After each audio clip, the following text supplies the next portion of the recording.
Hello, everyone, and welcome to Nature and Science Podcast. I'm your host, Don Murphy.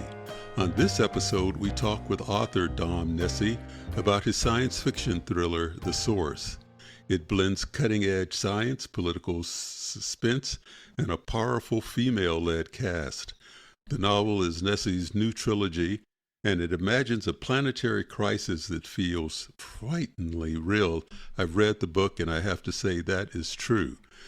Dom is a writer of speculative and science-based thrillers whose work explores the intersection of technology, government, human behavior, and global crisis.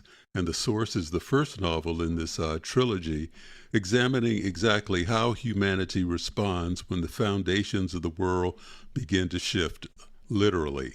So, Dom, welcome to the program. It's great to have you here.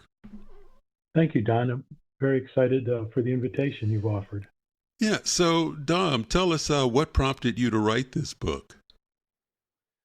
Well, Don, I've done a lot of international travel in my life, and for some reason I've been attracted to a lot of the ancient sites, such as the pyramids in Egypt and the Incan remains in Peru and Easter Island and the stone circles and the British Isles. And I've always asked myself three questions. First of all, how did they do this? I mean, how did they move 200-ton blocks of stone and build these precise structures? But even more so, I started to wonder why they did it. And I never really heard a very good reason. They seem to be aligned to stars and the sky, but I never really heard a convincing argument as to why people in ancient civilizations seem to like to build massive monuments and move enormous stones. And probably the third question is the where. How is it that they were doing this in different parts of the world, yet they had no connection to each other? So huge pyramids in Egypt and huge pyramids in Mexico and Central America were all built by cultures that didn't have any connection. I would have to say, I'm sorry to interrupt you, but I'd have to say they did have the human connection. So there has to be something in our common humanity that led to this. Well, that's the question that I've read a lot about. There didn't seem to be transmission through people traveling from one location to another, and it just I have not found anything that was convincing to me that the pyramids in Egypt, which were built, in the 4000 BC area, to the ones in Mexico, which were built later, had some human connection. So you're saying that the mystery of how these places were constructed and the commonality of them in disparate places across the globe fascinated you to the extent that you wanted to answer the question yourself, and so you wrote a story that kind of wants to answer that question. That's absolutely correct, Don. It was interesting that I happened to speak to a very good friend of mine who has had a lot of information and a lot of background on some of the theories and the speculations about the pyramids and the Sphinx and all of the other places that I mentioned. And that just ignited in me a feeling that I wanted to write, I wanted to put on paper my thoughts about what this could be and how it could have happened. Understand. So tell us, what's the controlling idea of this story? In other words, what do you want a reader to take away from this story? You were curious. You wanted to know what was going on. Now you've written a story and somebody's reading this. What are you telling them? Well, my first thought, Don, was I didn't want to write a book about the theories and speculation about all of all of these places that I've mentioned. A lot of experts have come forward, and they believe that they unequivocally know what took place, and those a lot of that information just doesn't hold up for me. So I thought what I would rather do is write uh, a fiction thriller, which um, would use those sites as a background, and to have them as in effect they become their character in the book. And one of the things that I wanted to bring in, was to have some sort of uh, incident or idea that there was some peril to the earth. And so, of course, right now we're seeing so much with climate change and pandemics and wars and racial and ethnic division, um, even space junk surrounding the planet. It made me Yes. feel like the Earth itself was becoming a victim of our own civilization. Yeah, I don't want to do too much of a digression, but it's interesting you mentioned the space junk around the Earth. There's a fascinating article in, I think it's the Washington Post or maybe it's the Atlantic or one of those journals that talks about the tremendous amount of debris circulating the Earth and the threats that that poses actually to humanity, existential threats, and the Earth's how the Earth is going itself is going to react to all of that space junk. So we're going to explore that at some point on this program. But I just wanted to mention that because a lot of people don't think about the fact that there's all this orbital debris threatening the Earth. So one of the things that really struck me, Don, is if you if you take the Earth's life and put it as a 24-hour day, our civilization has only been on the planet 1 minute and 6 seconds, and Mm. that's an amazingly short period of time for us to do so much to this planet and to the Earth. So I I wanted to craft a book where the Earth had, and by the way, I didn't even know that this was a philosophy until my very smart friend told me about it. That the Earth was in effect rebelling against the civilization. And there's a theory called Gaia theory, where the Earth is in effect um, a living being.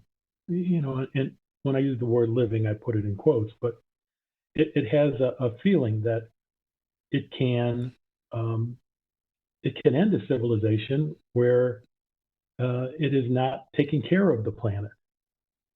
So that became the cornerstone. And then I delved into, the fact that it's highly likely that there could have been prior civilizations that we don't know about.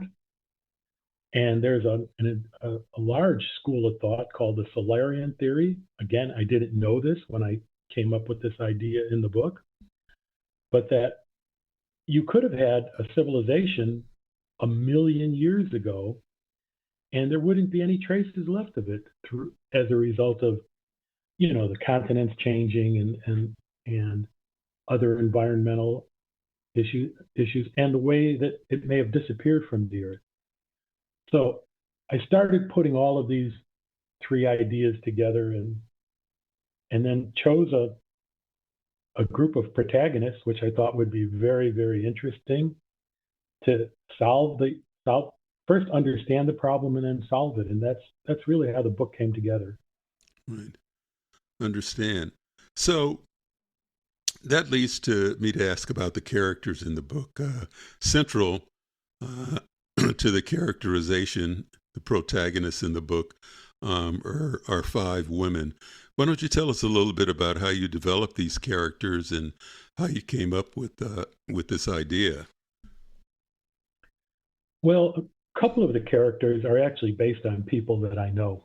And the main character, Christina, is based on the person who sparked all this interest in me.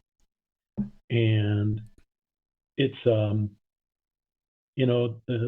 person who looks into science, but also um, is open to things that they might not understand and able to explore. And it felt to me as I was doing this that a female set of protagonists tend to be more open to those items.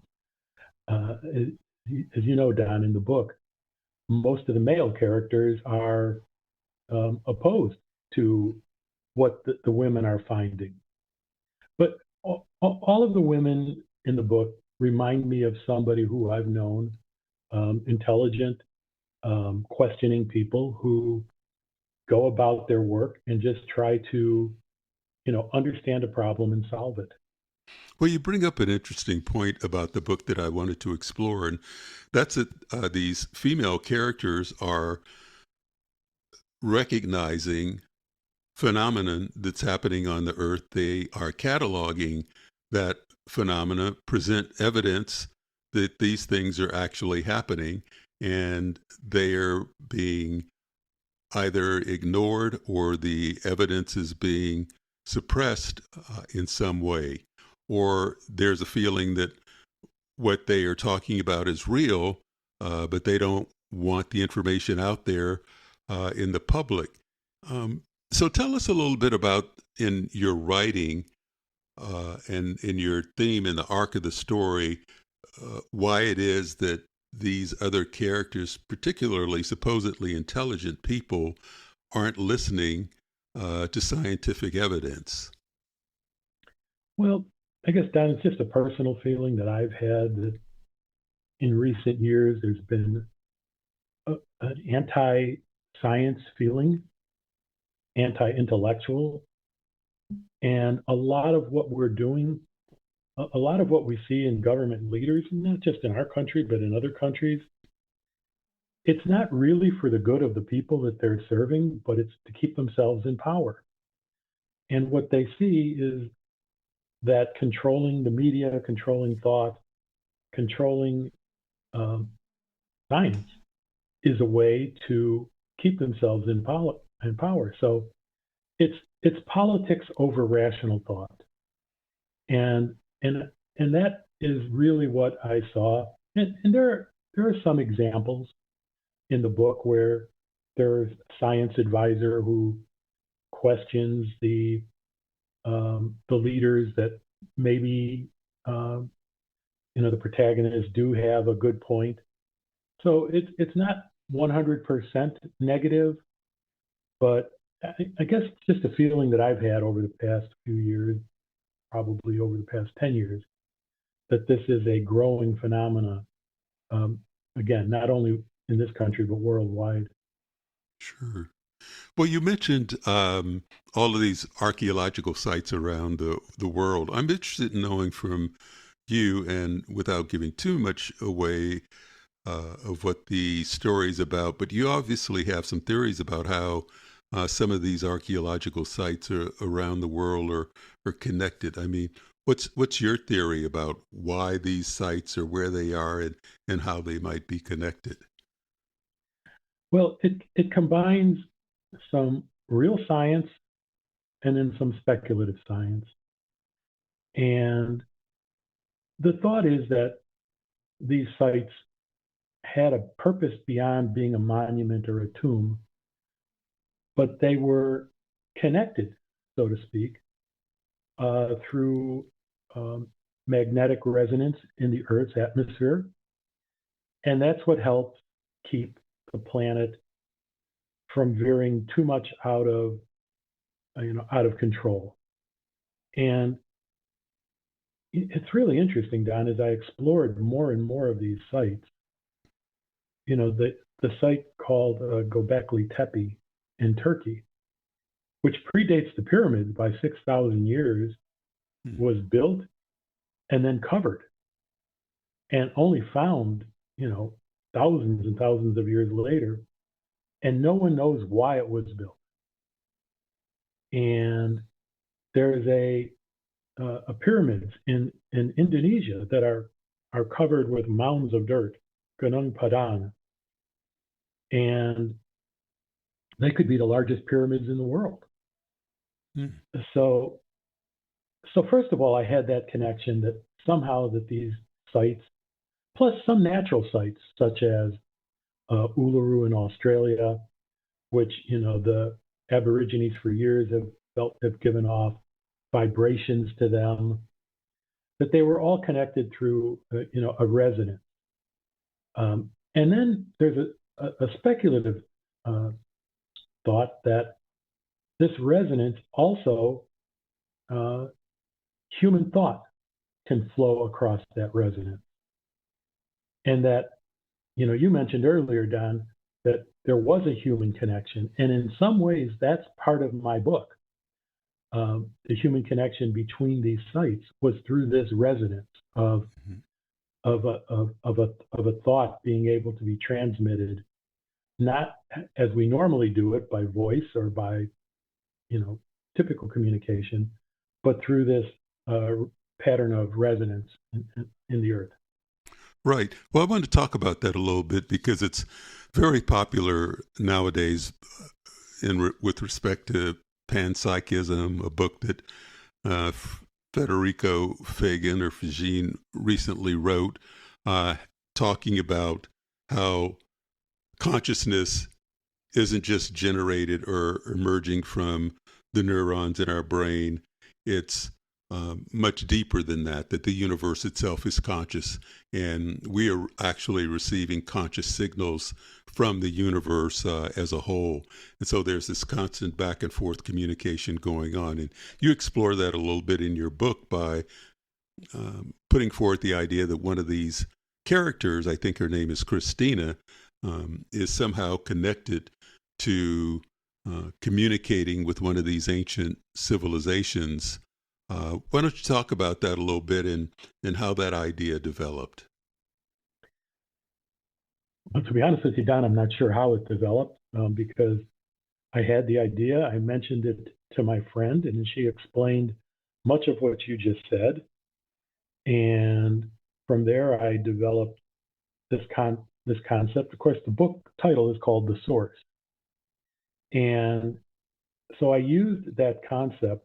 And there is a theory out there called the noosphere, which embraces this concept that all consciousness can be connected, and that a prior civilization has been communicating through a small number of people during our civilization's time to help bring education and knowledge, such as how to build the pyramids and why to build the pyramids.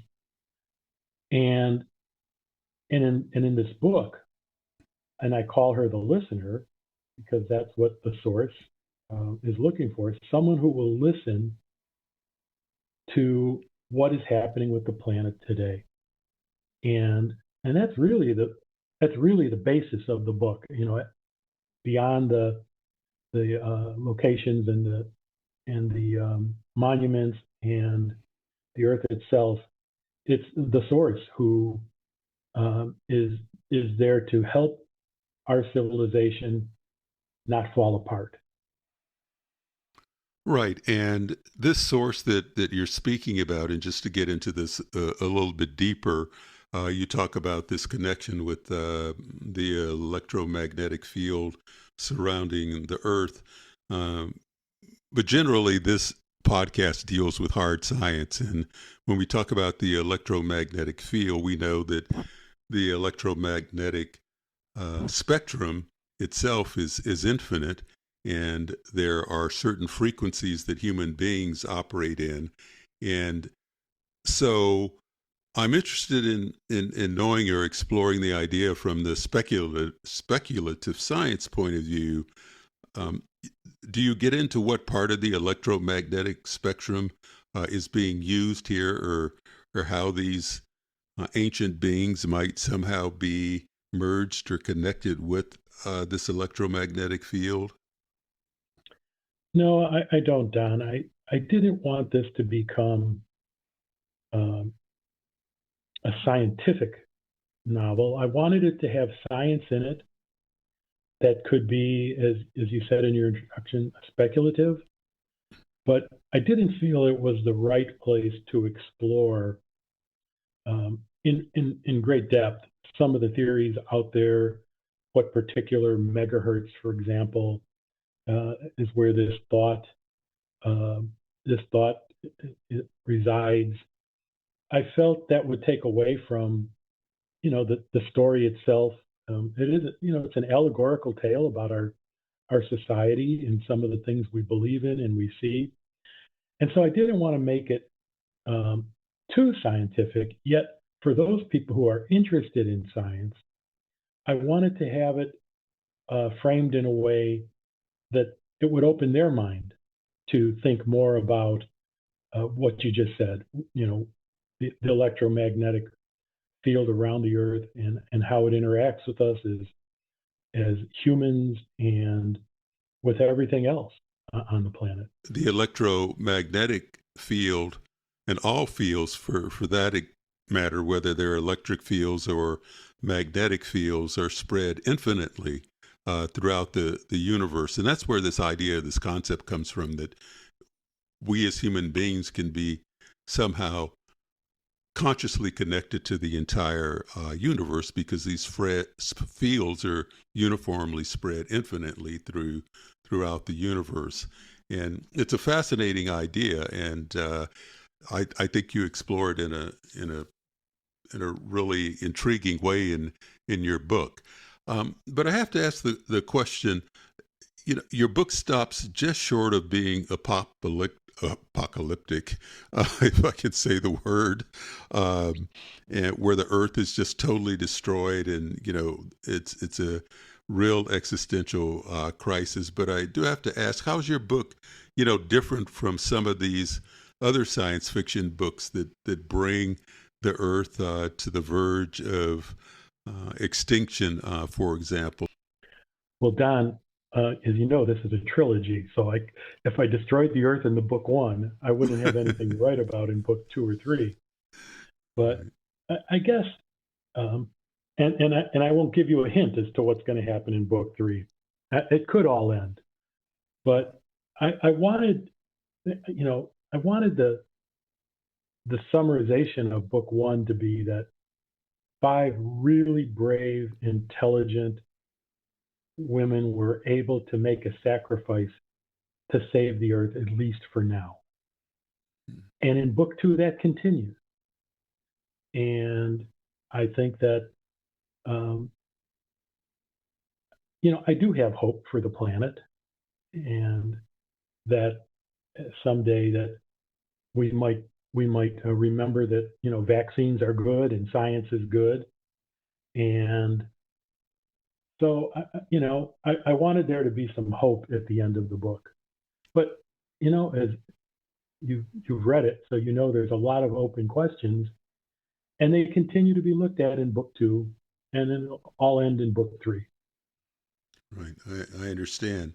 So you mentioned earlier, and if we can take a few steps back, but you mentioned earlier that there were existing ideas about how some of these sites, archaeological sites, were built, what their purpose is, what their meaning is, who built them. Can you share anything about how uh, others, other scientists have interpreted these sites and put forward what they think are solid conclusions about them? Sure. Well, one interesting thing about the two most well-known pyramids, the Great Pyramids of Giza, uh, people, if you ask the person on the street, they assume that it's a monument to a particular pharaoh and that there was a tomb in there, and that tomb raiders stole everything. But the interesting thing is, there's never been a tomb found in those largest pyramids. And I had the good fortune to go to Egypt with probably the premier Egyptologist since Howard Carter in the early 1900s, Dr. Zahi Hawass. He takes a very traditional view of how the pyramids were built. I have tremendous amount of respect for him. But he even admits he still finds a discovery in Egypt every day. I mean, they're still looking for Cleopatra's tomb and so many things. So I just find that even the very traditional scientists, they're still finding things. So if they're still finding new things, why should we assume that everything about these pyramids is known now? I just don't believe it is. I think there's a lot more to learn. And, people like Dr. Hawass will probably be the first to learn it. Right. But they also don't, particularly the Egyptian scientists, they don't believe in a lot of mysticism around the pyramids. They strongly believe that they were built by, the pharaohs for a particular reason and built by Egyptian people. And, I just, with the greatest amount of respect that I have for them, I just feel that there are still answers out there. And they prove it every day by coming up with new information every day, that we don't have all of the answers. Sure. Well, in the context of speculative science fiction, I think your book does a great job at bringing these questions forward to the reader's mind and doing it in a very exciting way and prompting people to think a little bit deeper about questions of how the Earth responds to the pressures that are put on it, because I think you explore the idea in the book that the signals that the protagonists, these 5 women, are picking up and are sourcing around the world are really a result of the Earth itself reacting to the tremendous pressures that are being placed on it. You want to talk about that for a few minutes and how much that influenced your development of the ideas around this book? Well, I think I mentioned that earlier, Don, that, I just have a strong feeling that the Earth is under a lot of pressure from just a variety of places. And, in many ways, a lot of people feel that this is a troubling time.